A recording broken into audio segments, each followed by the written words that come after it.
식사할 때 보아스가 룻에게 이르되 이리로 와서 떡을 먹으며 내 떡 조각을 초에 찍으라.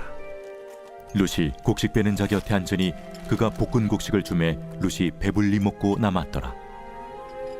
룻이 이삭을 주우러 일어날 때 보아스가 자기 소년들에게 명령하여 이르되 그에게 곡식단 사이에서 줍게 하고 책망하지 말며 또 그를 위하여 곡식 다발에서 조금씩 뽑아버려서 그에게 줍게 하고 꾸짖지 말라 하니라.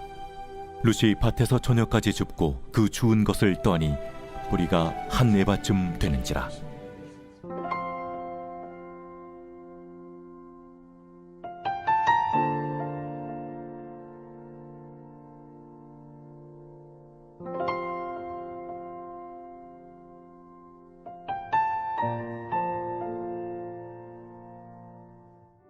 할렐루야, 복된 주일입니다. 특별히 이번 주간에는 민족의 대명절 추석이 있습니다. 우리 사랑하는 성도님들 풍성하고 은혜 가득한 추석 명절 되시기를 바라겠습니다. 말씀 들어가도록 하겠습니다. 지난주에 우리는 룻과 보아스에 대해서 함께 말씀을 나누었습니다. 이 룻은 하나님의 은혜로 보아스의 밭으로 인도함을 받았고, 또한 보아스도 하나님의 인도하심을 따라 자기의 밭으로 종에게 격려차 밭에 오게 되었는데, 이 둘이 만나게 된 것이죠. 어떻게 보면 하나님의 섭리 안에서 이 둘이 하나님의 그 렌즈 안으로 들어오게 된 사건이라고 볼 수 있습니다. 그리고 오늘 본문을 보게 되면 이 보아스는 룻에게 자비를 베풀었을 뿐만 아니라 자신의 식탁 자리로 초대하고 있는 장면이 나옵니다. 룻은 가슴이 뛰었을 거예요. 왜냐하면 유대인이 이방인을 자신의 식탁 자리에 초대한다는 것은요, 상당히 이례적인 일이기 때문에 그렇습니다. 보아스는 단순히 돈만 많은 졸부가 아니었어요. 그는 노블리스 오블리제와 같이 인격과 부를 함께 갖춘 훌륭한 사람이었습니다. 한번 생각해 보십시오. 어떻게 보면 룻은 이방인에다가 벼이삭을 주어야 하루하루 연명하는 삶이었어요.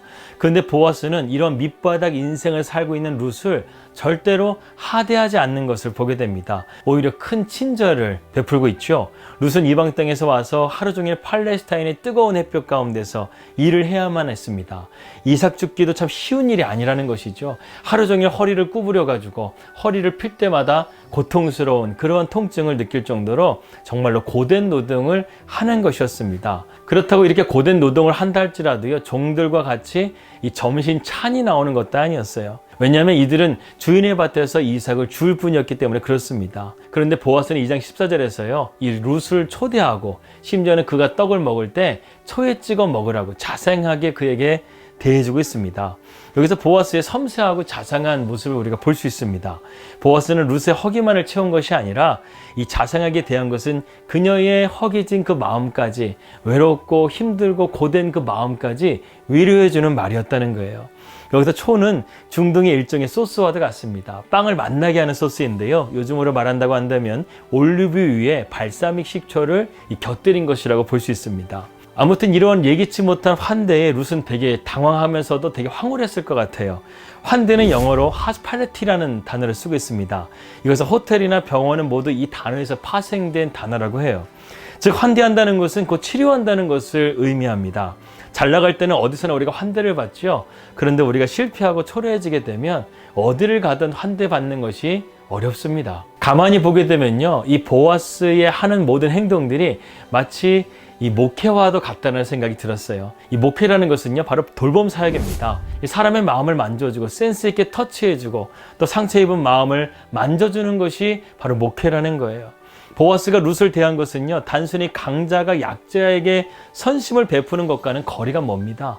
그는 진심으로 룻을 환대했고 그 환대는 룻의 허기진 마음까지 채워주었다는 거예요. 하나님은 보아스를 통해서 룻의 필요를 충분히 채워주셨습니다. 하나님은 주의 날개 아래서 시로운 룻을요, 보아스의 날개 아래서 덮어주면서 그를 돌봐주고 보듬어주는 모습을 우리는 볼 수 있습니다. 이것이 보아스를 통한 하나님의 사랑이라는 거예요. 하나님의 손길이 바로 이 가운데 있다는 것입니다. 여러분, 우리가 사는 세상은요, 마치 광야와도 같잖아요. 때로는 옆에 친구와도 경쟁을 해야 하는 치열한 세상에 우리는 살아가고 있고, 온갖 수모를 겪어서도 그 자리를 박차고 나오지 못하는 것은요, 더 위험한 정글로 갈 수 있다는 두려움 때문에 우리는 이러지도 못하고 저러지도 못하는 것입니다. 만약 룻이 보아스를 만나지 않았다고 한다면 그녀는 하루에 한 끼를 먹는 이 이삭 죽기마저 경쟁해야 되는 그런 비참한 삶을 살아야만 했다는 것이죠. 오늘 룻의 처지나 우리의 처지나 별반 다를 것이 없습니다. 우리는 하루하루 고난의 인생을 살아가요. 더군다나 코로나로 인해서 이제 우리는 바이러스와의 전쟁을 치르며 살아갑니다.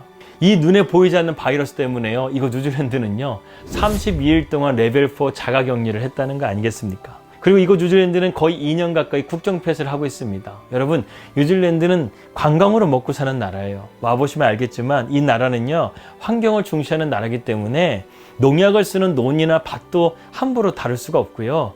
그리고 공장도 거의 세울 수가 없습니다. 대부분이 서비스 업종이나 건축이라든가 시설 관리 쪽에만 치중되어져 있지 먹고 살 만한 일들이 거의 없다는 것입니다. 그런데 코로나로 지금 2년 가까이 국정 폐쇄를 했다? 지금 뉴질랜드 경제가요, 말이 아니에요. 학자들은 지금 이렇게 말하지 않습니까? 코로나가 지금 말기가 아니라 중기라는 거예요. 아직도 코로나의 영향에서 우리는 벗어나지 못했다는 것입니다. 그리고 코로나의 영향에서 벗어났다 할지라도 포스트 코리아를 우리가 준비하지 못한다는 거예요. 얼마 전에 빌 게이츠가 이렇게 또 두려운 말을 했죠. 또 다른 코로나가 온다고 한다면 우리는 속수무책으로 지금 아무런 준비가 되어지 못한다는 것입니다. 정말로 우리는 앞날을 예측할 수 없는 그런 미래를 살아가고 있다는 것이죠. 그런데요, 지금으로부터 4,000년 전에 이스라엘 백성들이 우리의 상황과 똑같았어요. 그들 민족 자체가요, 광야로 내몰려졌어요. 광야라는 것은요, 정말 아무것도 없어요. 벌판밖에 보이지가 않습니다. 먹을 것도 없어요. 그리고 마실 물도 없어요. 아무것도 없는 상황 가운데서 40년이라는 시간 동안 이스라엘 백성들이 그 광야에서 지내야만 했다는 것이죠. 그런데 그 광야에서 이스라엘 백성들이 한 가지 교훈을 배우게 됩니다. 하나님께서 이스라엘 백성들을 책임져 주신다는 것이죠. 정말 하나님의 그 말씀대로 이스라엘 백성들이 40년의 시간 동안 하나님의 은혜를 경험하는 삶을 살아가요. 하나님께서는 그들을 만나로 먹이시고 반석에서 물을 내시고 구름기둥과 불기둥으로 그들을 지켜주셨습니다.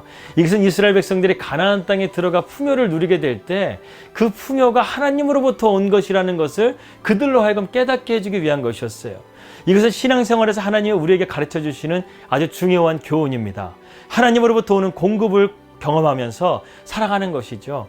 하나님이 먹이시고 나를 입히신다는 그 경험 말입니다. 그래서 시편 100편 3절 말씀은 이렇게 말합니다. 여호와가 우리 하나님이신 줄을 너희는 알지어다. 그는 우리를 지으신 이요 우리는 그의 것이니 그의 백성이여 그의 기르시는 양이로다. 하나님이 우리의 목자가 되신다는 거예요. 그리고 우리는 양이 된다는 것입니다. 그리고 시편 23편에서 시편 기자는 이렇게 고백하지 않아요? 여호와는 나의 목자시니 내게 부족함이 없으리로다. 그리고 주께서 내 원수 앞에서 상을 베푸시리니 내 찬이 넘친다는 거예요. 심지어는 원수 앞에서 내게 상을 베풀어 주시는 그 하나님의 은혜가 나와 함께 하신다는 것입니다. 룻의 삶도 마찬가지였어요. 하나님은 보아스를 통해서 지금 룻을 먹이시고 있습니다. 단순하게 먹이는 정도가 아니라 환대하고 그 마음까지 지금 위로해 주고 있는 것을 우리는 보고 있는 것이죠. 그래서 15절에서 16절 말씀 이렇게 말씀합니다. 룻이 이삭을 주우러 일어날 때에 보아스가 자기 소년들에게 명령하여 이르기를 그에게 곡식단 사이에서 줍게 하고 책망하지 말라. 또 그를 위하여 곡식 다발에서 조금씩 뽑아버려서 그에게 줍게 하고 꾸짖지 말라 하니라. 인간적으로 땅에 떨어져 있는 이삭을 줍는 데는 한계가 있어요. 더군다나 주변에 많은 사람들과 경쟁을 한다고 한다면요, 더욱더 먹을 양식마저 줍는 것이 쉽지가 않았다는 것입니다. 그런데 보아스가요, 자기의 종들에게 명령하는 거예요. 룻이 이삭을 많이 주울 수 있도록 도와주라는 것입니다. 하나님께서는요, 이렇게 우리의 삶 가운데서도요, 천군 천사를 보내주셔서 우리의 삶을 도우시고 일하시고 하나님께서 역사해 주신다는 것입니다. 그래서 하나님의 이른 비와 늦은 비의 은혜가 우리의 삶 가운데요, 항상 있는 거예요. 하나님께서는 우리에게 복을 주시고자 하신다는 것입니다. 그 복이 마르고 고갈되는 복일까요? 아니에요. 하나님의 복은요, 넘치도록 부어주시는 풍성하시고 넉넉하신 복이라는 거예요. 여기서 우리는 하나님의 사랑을 느낄 수 있습니다. 십자가의 사랑이 바로 그런 것이죠. 아들을 십자가에 못 박히게 하실 만큼 하나님은 우리에게 집중하고 계시고 우리를 사랑하신다는 거예요. 그래서 스바냐 3장 17절 말씀 보게 되면 너희 하나님 여호와가 너희 가운데 계시니 그는 구원을 베푸실 전능자이시니라. 그가 너로 말미암아 기쁨을 이기지 못하시며 너를 잠잠히 사랑하시며 너로 말미암아 즐거이 부르며 기뻐하시리라. 이렇게 말씀했습니다. 여러분, 우리를 바라보신 하나님의 눈길이 어떻더라고요? 기쁨을 이기지 못하는 마음, 사랑에 미치신 마음. 이렇게 좀 과하게 좀 말하기도 했지만 정말 하나님이요, 우리를 향한 그 사랑이 기쁨을 이기지 못하는 사랑이라는 거예요. 지금 룻이 느끼는 이 사랑이 바로 이런 사랑이라는 거예요. 정말로 말도 안 되는 사랑이 지금 나에게 다가오고 있다는 것입니다. 이러한 사랑을 받은 룻의 모습이 어떻습니까? 감격해서 할 말이 이렇다는 거예요. 여러분, 은혜라는 것은요, 이런 거예요. 설명이 안 된다는 거예요. 만약에 은혜가 설명된다고 한다면 그것은 하나님의 은혜가 아니에요. 하나님이 나에게 베풀어 주신 사랑이라는 것은요, 우리가 깨달을 수 없고 설명할 수 없는 하나님의 신비라는 것입니다. 바로 여기서 우리는 룻기의 주제인 헤세드의 하나님을 발견하게 되는 것입니다. 차별이 없는 정도가 아니라 하나님의 사랑은요, 무제한적이라는 거예요. 끝이 없다라는 거예요. 복음도 그렇다는 것입니다. 복음은 누구에게나 차별이 없잖아요. 누구든지 주님 앞에 나가게 되면 하나님은 차별 없이 우리를 사랑하여 주신다는 것입니다. 하나님은 바닥난 우리의 인생을요, 풍성한 은혜로 채워주시는 그런 넉넉하신 하나님이라는 거예요. 그가 볶은 곡식을 주며 룻이 배불리 먹고 남았더라. 이것이 하나님의 은혜라는 것입니다. 차고 넘치고 배불리 먹고 남았더라. 하나님은 항상 부족하게 우리에게 은혜를 주시는 것이 아니라 항상 배부르고 남을 수 있을 정도로 하나님께서 복을 주신다는 것입니다. 오병이의 사건도 보십시오. 12광주리가 남았잖아요. 5,000명. 그러니까 남녀 수를 빼고도 5,000명이었으니까 한 25,000명 정도가 먹고도 12광주리가 남았다는 것은 하나님의 은혜가 이렇다는 거예요. 먹고도 남을 정도로 하나님께서는 채워주시는 은혜, 끝없는 은혜, 그 사랑을 우리에게 베풀어 주신다는 것입니다. 늘 허기졌던 룻이요, 정말로 하나님의 은혜로 배부르게 먹었어요. 이것이 하나님의 역사예요. 사랑하는 여러분, 우리 하나님은요, 풍성하신 하나님이에요. 절대 인색하신 분이 아니십니다. 교회도 사역도 바닥을 긁으면 문제가 있다는 거예요. 하나님은 넘치게 하신 하나님이기 때문에 이것은 바른 교회의 모습이 아니라는 것입니다. 지금 나오미와 룻이 돌아온 곳이 어딘가요? 베들레헴입니다. 베들레헴이 무엇입니까? 떡집이라는 거예요. 여러분, 떡집에 떡이 있어야 되잖아요. 떡집에 떡이 없으면 떡집이 아니잖아요. 우리 하나님의 은혜가 그렇다는 것입니다. 우리 하나님 안에 있게 되면 우리는 풍성함과 넘치는 은혜가 우리 가운데 있게 되는 것입니다. 보아스가 바로 이런 예수 그리스도의 그림자를 나타내고 있어요. 우리가 예수님께 나가게 되면 주님께서 우리에게 풍성한 은혜를 주시고자 하세요. 그래서 주님께서 이렇게 말씀하셨잖아요. 구하라, 찾으라, 두드리라. 구하면 얻을 것이요, 찾으면 찾게 될 것이요, 두드리면 열릴 것이라. 아무리 악한 아버지라도 자식에게 좋은 것을 줄지 알거든 하물며 하늘에 계신 하나님 아버지께서 자기 자녀에게 좋은 것을 주시지 않겠느냐. 너희는 먼저 그의 나라와 그의 의를 구하라. 그러면 이 모든 것을 너희에게 더하여 주시겠다. 하나님께서는요, 단순하게 우리가 기도하는 한 가지만 주시는 게 아니라 이 모든 것을 하나님께서 우리에게 허락하여 주신다는 것입니다. 여러분, 대한민국의 경제 성장은요, 한국교회와 관계가 있습니다. 한국교회가 경제적으로 어렵고 힘든 시절에 그때에 다른 것들을 붙들지 않고 한국교회가 하나님 앞에 부르짖었기 때문에 하나님께서 이 땅을 보호해 주시고 지켜주시고 또한 하나님께서 부흥을 주셔서 우리가 이렇게 경제적인 대국이 될 수 있게 된 것입니다. 제가 이곳 뉴질랜드에 있다 보니까요, 여러 인종들을 제가 만나지 않습니까? 그런데요, 세상의 어느 민족보다요, 대한민국 사람들이 머리가 제일 똑똑해요. 하나님은 단순하게 우리 대한민국 사람들에게 부유함만 주신 게 아니에요. 지혜도 주셨어요. 지식도 주셨어요. 그렇기 때문에 이거 뉴질랜드의 4분의 1밖에 안 되는 그 대한민국 남한이라는 나라가 지금 전 세계의 경제의 대국이 된 것 아니겠습니까? 자원이 아니에요. 하나님께서 지혜를 주셨기 때문에 그렇습니다. 이 보아스라는 사람은요, 자기가 가진 것을 자랑하고 그것을 내세우는 사람이 아니었어요. 이 보아스는 겸손한 사람이었고 그리고 가난한 사람들을 돌볼 줄 아는 진정한 유력자였습니다. 우리도 인생을 살아가면서 이러한 사람을 만나고 싶지 않습니까? 우리의 삶이 힘들고 지칠 때 우리를 위로하시고 우리에게 힘을 주시고 앞으로 나아갈 수 있도록 길을 열어주시는 그 보아스와 같은 사람, 우리에게 이미 오셨습니다. 그분은 누구십니까? 바로 예수 그리스도. 그분이 지금 바로 우리 안에 거하고 계십니다.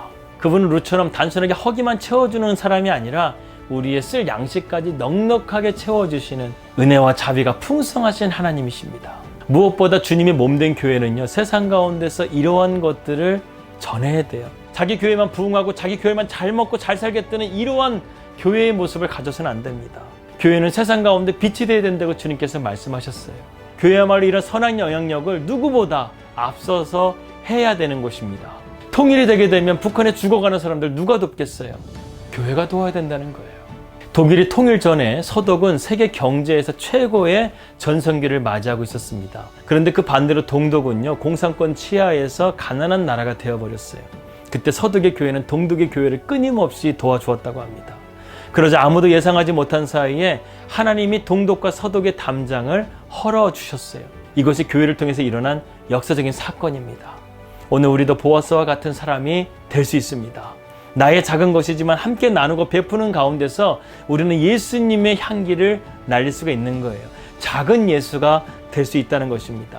그곳에는 은혜가 넘쳐나는 거예요. 그럴 때 하늘의 상급이 저와 여러분들 가운데 풍성하게 맺혀지게 되는 것입니다. 어떤 사람들은 코로나 바이러스로 인해서 모든 것을 잃어버렸다고 하지만요, 아니에요. 코로나 바이러스를 통해서 어떤 사람들은 성장하고 믿음 안에서 굳건하게 서가시는 분들이 계십니다. 그분들은요, 다 잃어버린 것이 아니라 그러한 것들을 잃어버림을 통해서 자신 안에 진짜 무엇이 있는지를 발견한 사람들이에요. 여러분, 우리에게 진짜 무엇이 있어야 되겠어요? 다른 것은 다 잃어버린다 할지라도요, 우리 안에 있어야 될 것은 딱 하나입니다. 바로 예수 그리스도. 내 안에 있는 예수님만 있으면 되는 거예요. 그래서 베드로와 요한이 성전으로 가게 될 때 안진뱅이 된 자를 고칠 때 뭐라고 말합니까? 금가음은 내게 없거니와 내게 있는 것으로 명하노니 곧 나사렛 예수 이름으로 명하노니 일어나 걸으라. 이렇게 했었을 때 기적이 일어났잖아요. 돈으로서 그 안진뱅이를 고칠 수 있었을까요? 의학적으로 그 안진뱅이를 고칠 수 있었을까요?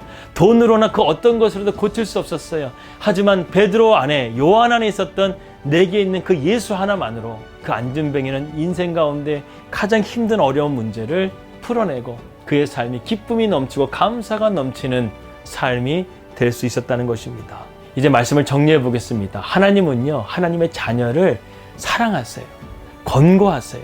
돌보세요. 우리 인생 가운데 이런 보아스와 같은 한 사람만 만나도요, 룻의 인생이 바뀌는 것처럼 이런 보아스보다 훨씬 능력이 많으시고 권세가 있으신 그분을 만난다고 한다면 우리의 삶은요, 아무리 코로나가 어렵다 할지라도 힘을 낼 수 있고 일어설 수 있고 돌파할 수 있는 힘을 얻게 될 수 있습니다.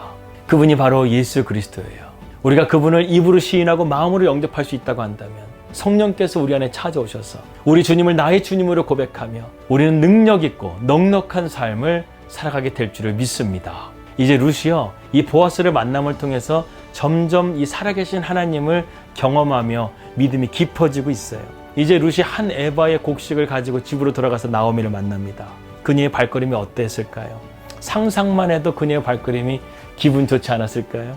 오늘 우리의 예배 속에 그러한 은혜가 있기 원해요. 정말 보아스와 같은, 아니 그보다 더 권능이 많으신 우리 전능하신 우리 주님을 우리가 믿음으로 만날 수만 있다고 한다면 이 시간 예배를 끝나는 순간부터 우리의 발걸음은요, 기쁨의 발걸음이요, 소망의 발걸음이요, 은혜의 발걸음이 될 줄을 믿습니다. 아무쪼록 민족의 대명절, 추석 대명절 풍성한 은혜 가운데 잘 보내시고요. 여러분의 삶 가운데 진정한 풍성함과 넉넉함이 되시는 그 주님과 함께 한 주간 동행하시는 복된 우리 사랑하는 성도님들 되시기를 주님의 이름으로 기도합니다. 기도하겠습니다. 하나님 아버지 감사합니다. 헷세드의 하나님, 변함없으신 하나님, 풍성하신 하나님, 그 하나님을 이 시간 우리가 온전하게 바라보길 원합니다. 비록 세상을 살아가는 것이 참 힘들고 어렵지만 우리가 그럼에도 불구하고 하나님을 바라볼 수 있는 믿음으로 나아갈 수 있도록 인도하여 주시옵소서. 그럴 때 우리 주님께서 우리의 마음을 시원케 해주시고 우리에게 기쁨과 소망을 주실 줄을 믿습니다. 그러한 믿음의 삶이 되게 하시고 민족의 명절 추석 명절 가운데서도 가족들과 화목한 시간 보내게 하시고 한 주간을 살아가면서도 주님과 함께 동행하며 믿음으로 넉넉하게 이기는 삶이 될 수 있도록 인도하여 주시옵소서. 예수님의 이름으로 기도하였습니다. 아멘.